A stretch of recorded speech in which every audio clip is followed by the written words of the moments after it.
જય માતાજી બધાને। આજે ફરી વખત આલુ પરોઠા બનાવું છું। તો આમાં મેં બટેટાને બાફીને એને મેં ગ્રેટ કરી લીધા છે ખમણીમાં કરવાથી એમાં એકેય આવશે નહીં, એકેય મોટા। તો આમાં ખમણીમાં કરી અને પછી એમાં આખા ધાણાનો ભૂકો નાખ્યો છે।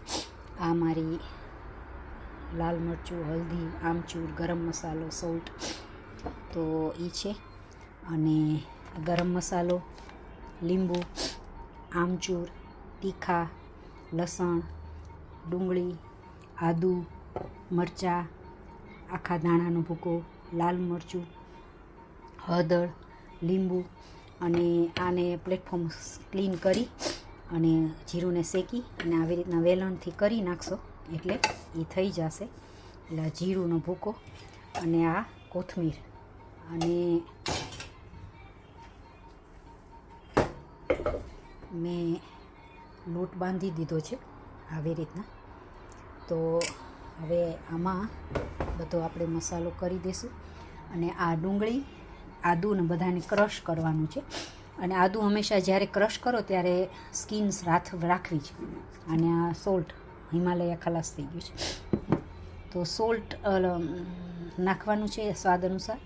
અને આદુને છાલ સાથે જ ક્રશ કરી નાખવું, કેમ કે આદુની છાલમાં, બધી જ છાલમાં પોષક તત્વો બહુ હોય છે। તો હવે આપણે આમાં ક્રશ કરશું। આ બધો મસાલો નાખી દીધો છે, આ ડુંગળી ક્રશ કરી નાખી છે, હવે આપણે એને આમાં નાખી દેવાની છે।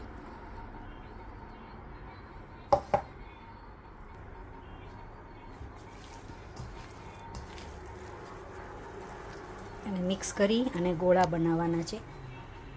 આ રેડી છે। હવે સ્ટફિંગ કરી અને શેકવાના છે, ચોળવવાના છે। તો આપણે કરીએ।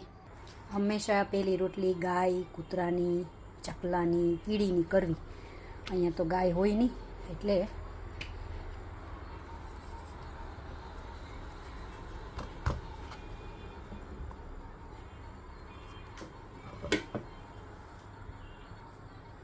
હું આવી રીતના પોટલી વાળું છું, મને આમ જ ફાવે છે। પૂરણપોળી, આલુ પરાઠા, ચીઝ પરાઠા, પનીર પરાઠા મને પોટલી કરવાની જ ફાવે। હવે ધીમા હળવા હાથે વણવાનું છે હો ને। હું હંમેશા મોટું જ બનાવું, પૂરણપોળી, પરોઠા બધું, કેમ કે આ છોકરાઓ આજના બધા છે ને, ન્યૂ જનરેશન જીમમાં જતા હોય ને, તો એક જ ખાય, તો એ મારા પ્રમાણે 2 ખાઈ લે। તો હવે આપણે ચોળવશું।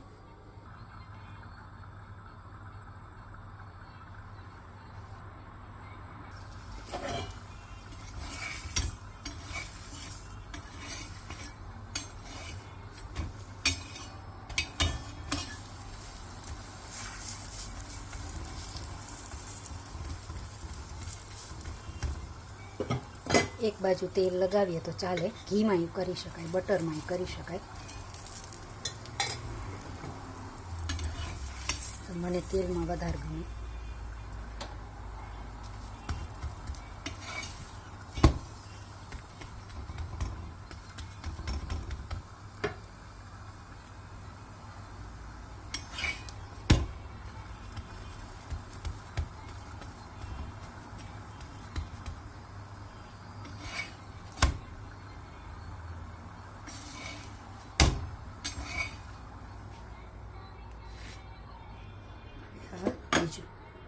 Thank you for watching.